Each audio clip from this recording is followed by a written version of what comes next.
de notre travail aujourd'hui, c'est 2000 milliards d'euros. Sur ces 2000 milliards d'euros, vous en avez 1200 qui vont au salaire et 800 qui vont au profit. Sur ces 800 qui vont au profit, vous en avez 400 qui sont investis. 400 seulement.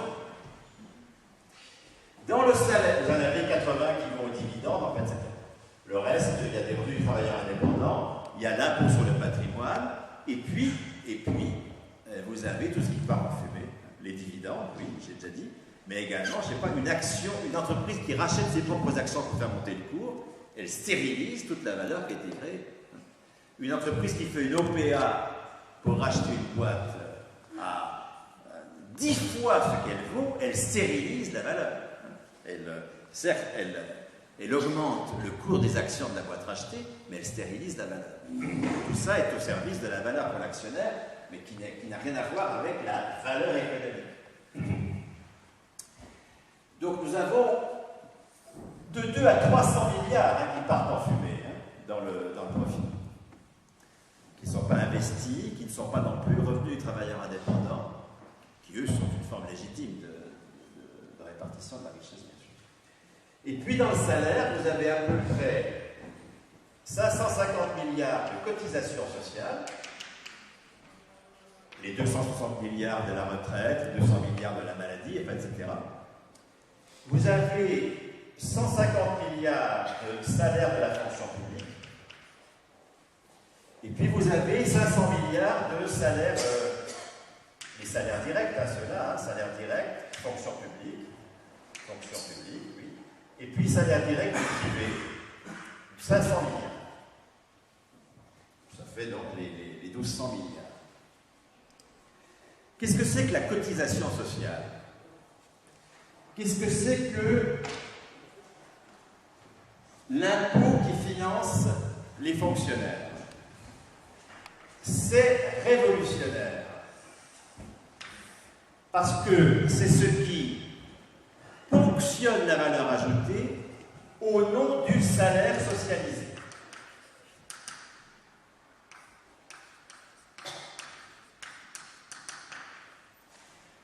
Contre, et on le voit très bien dans la réforme de l'université aujourd'hui, par exemple, contre la logique de la ponction de la valeur ajoutée au nom de l'emploi, les 500 milliards de salaires directs du privé, c'est l'emploi qui est le critère de leur attribution. Pas d'emploi, pas de salaire. Et contre le droit de propriété lucrative. Le profit, il est acquis par l'autorisation qu'a tout détenteur de titres financiers de ponctionner la valeur. Droit de propriété lucrative.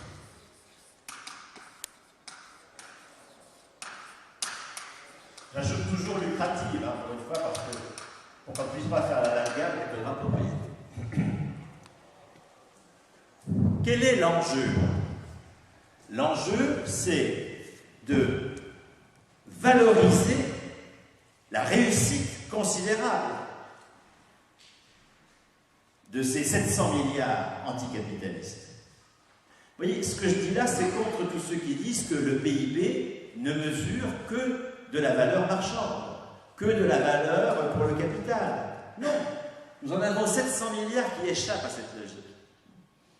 Mais non seulement qui échappent à cette logique, ça ce sera en défense, mais qui prouvent que l'on peut financer l'investissement sans droit de propriété lucrative, comme on finance la maladie ou la retraite sans emprunter, et qui donc nous incite à revendiquer la création d'une cotisation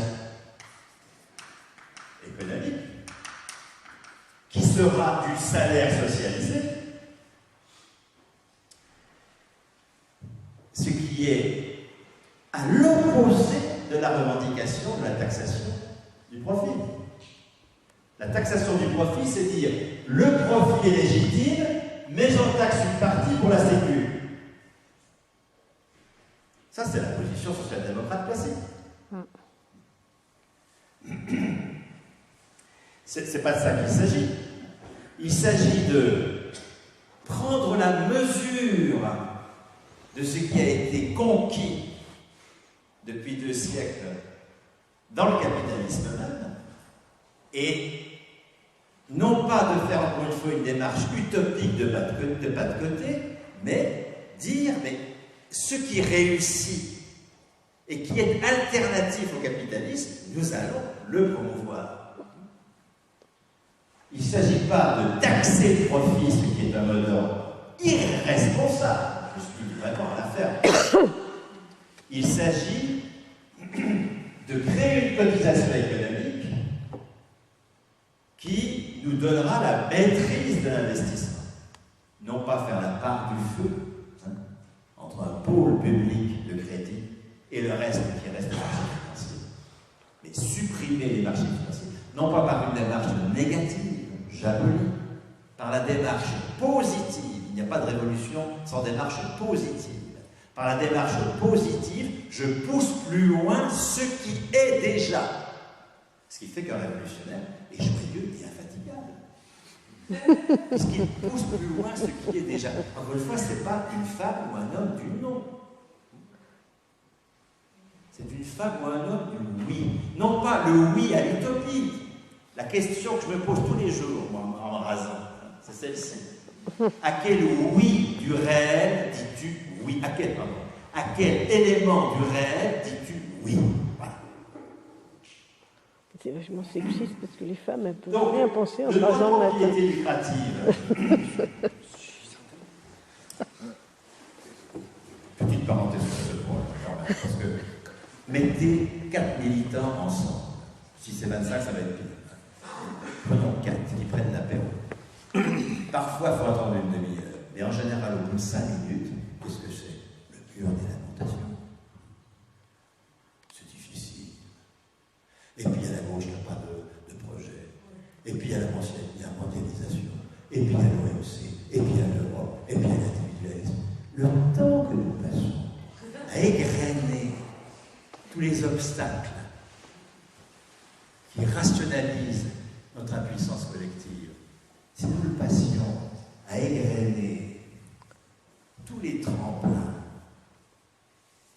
que nous avons construits depuis des générations et qui nous donnent des possibilités inouïes de changement révolutionnaire, ça rendrait nos apéros plus utiles et plus sympas. Et deuxième changement révolutionnaire, une cotisation salaire qui va se substituer à l'emploi.